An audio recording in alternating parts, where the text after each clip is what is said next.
Buenos días muchachos, el día de hoy una vez más estamos para estudiar el tema que corresponde al día de hoy, que se denomina aleaciones hierro-carbono.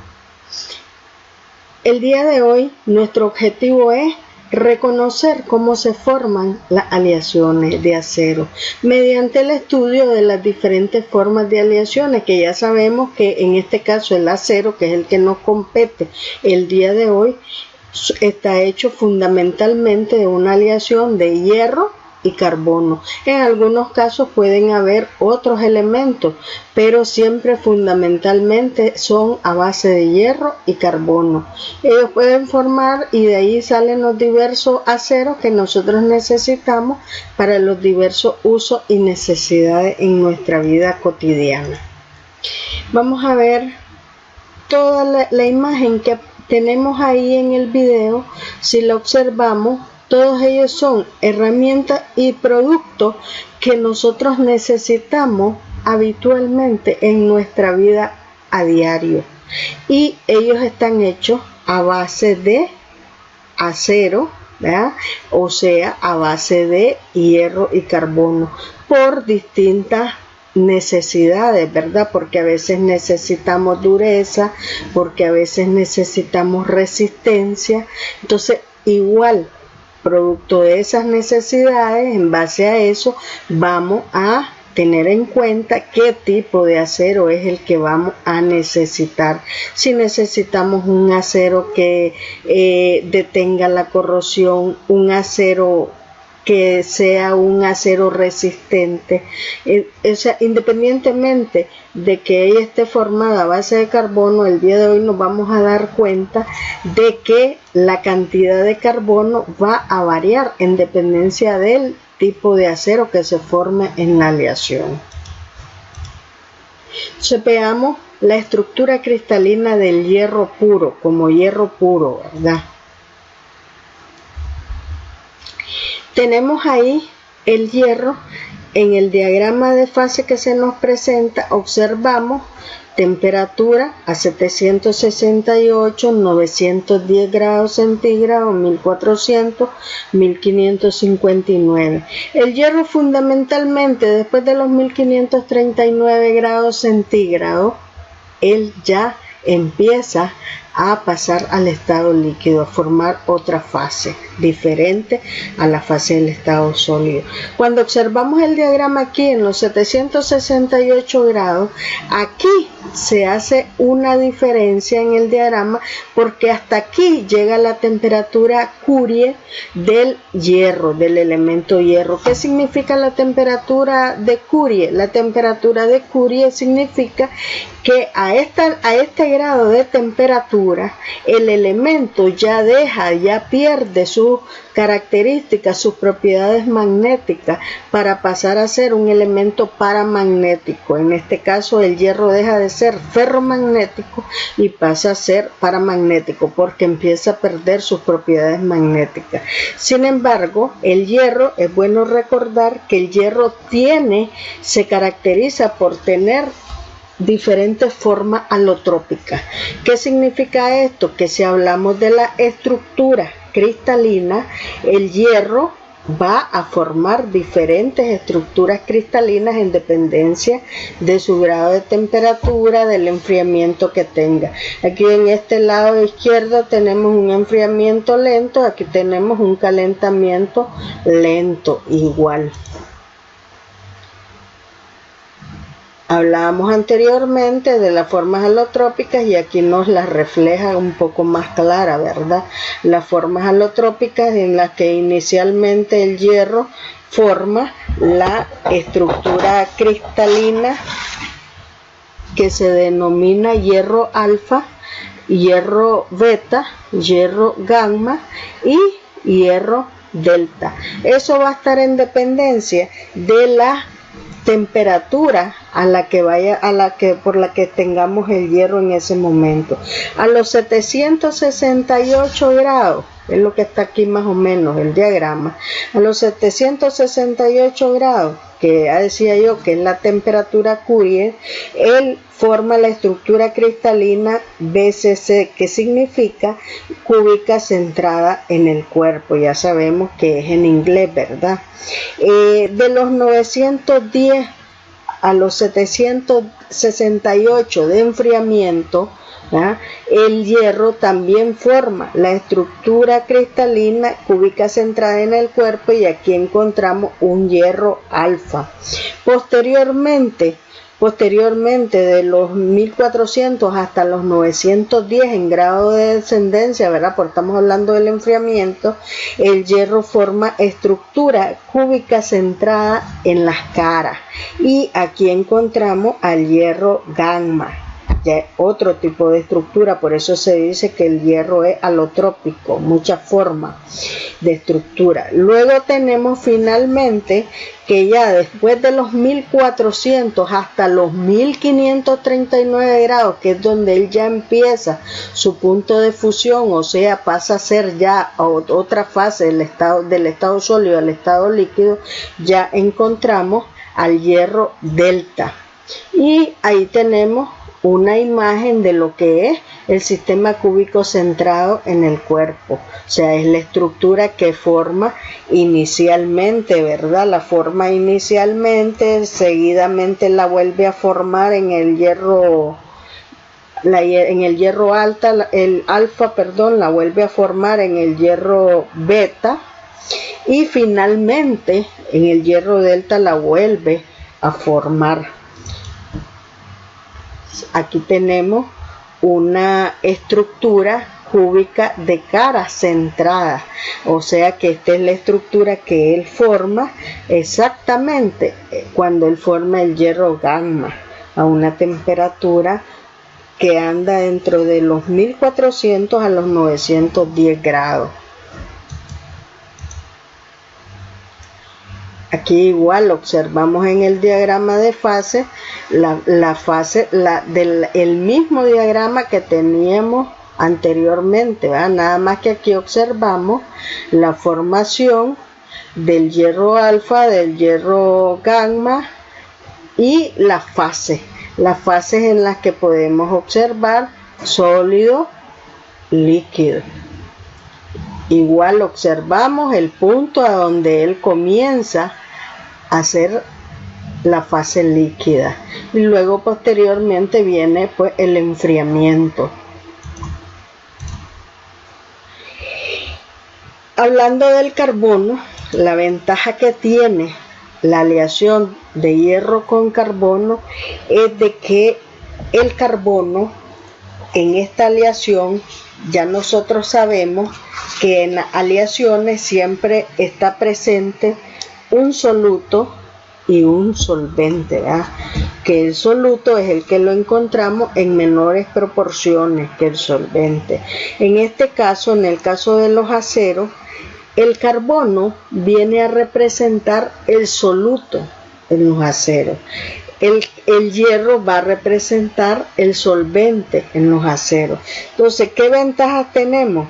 Ventajas de que el carbono fundamentalmente dentro de la estructura cristalina, él se funde en lo intersticio, o sea que no hay espacio donde no pueda penetrar el carbono, y si no lo hace a través de la solución sólida intersticial, que es la que estamos observando en esta gráfica, si no lo hace a través de la estructura cristalina intersticial, lo hace a través de la de sustitución, como se observa aquí. Él está sustituyendo átomos de hierro por átomos de carbono, y si no, pues lo observamos aquí en los intersticios de la estructura.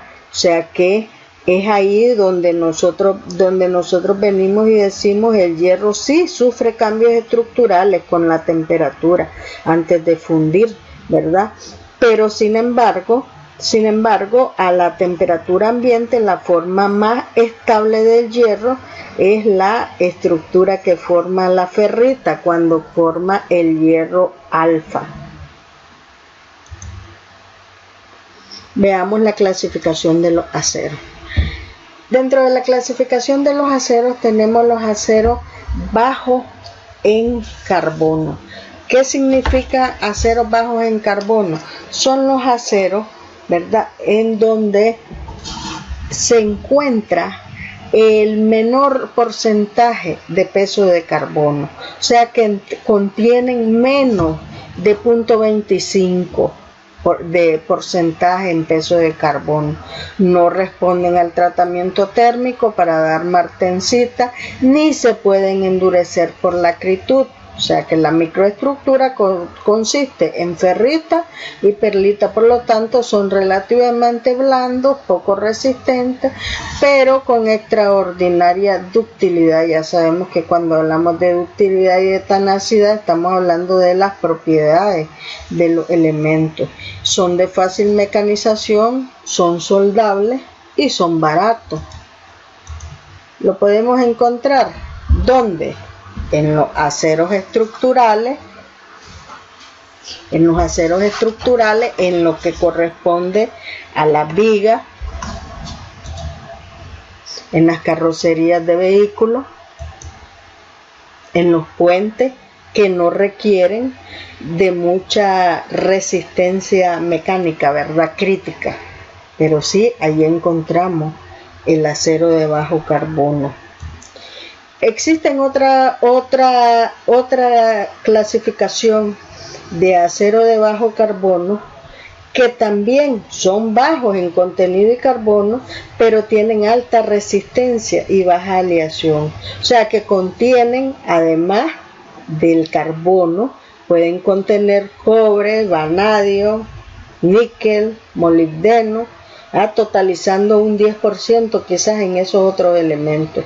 Estos aceros poseen mucha resistencia mecánica, o sea que pueden aumentar por tratamiento térmico y pueden mantener las propiedades de fácil mecanizado. ¿Dónde los vamos a encontrar? Donde se necesita resistencia mecánica crítica, por ejemplo, en los vagones de los trenes, en los puentes que requieren de mayor resistencia mecánica. Ahí están ese tipo de acero. Veamos otra clasificación, los aceros medios en carbono. Estos aceros contienen el 0.25 y el 0.60% en peso de carbono. Pueden ser tratados térmicamente mediante eutenización, temple y revenido, que son tratamientos térmicos para mejorar las propiedades mecánicas. Su microestructura generalmente es martensita revenida, o sea, con un tratamiento térmico. Las adiciones que llevan además de carbono, de hierro, llevan cromo, níquel, molibdeno, para facilitar el tratamiento térmico, ¿verdad?, que es difícil y útil solo para secciones de piezas relativamente delgadas. Son un poco más resistentes que los aceros bajos en carbono, por lo tanto son menos dúctiles, menos maleables. ¿En qué nos sirven útilmente en nuestra vida diaria? Ahí tenemos la fabricación de pernos, tenemos la fabricación de cigüeñales para motores y maquinaria. Tenemos fabricación de herramientas, dentro de las cuales podemos señalar el cincel, el martillo.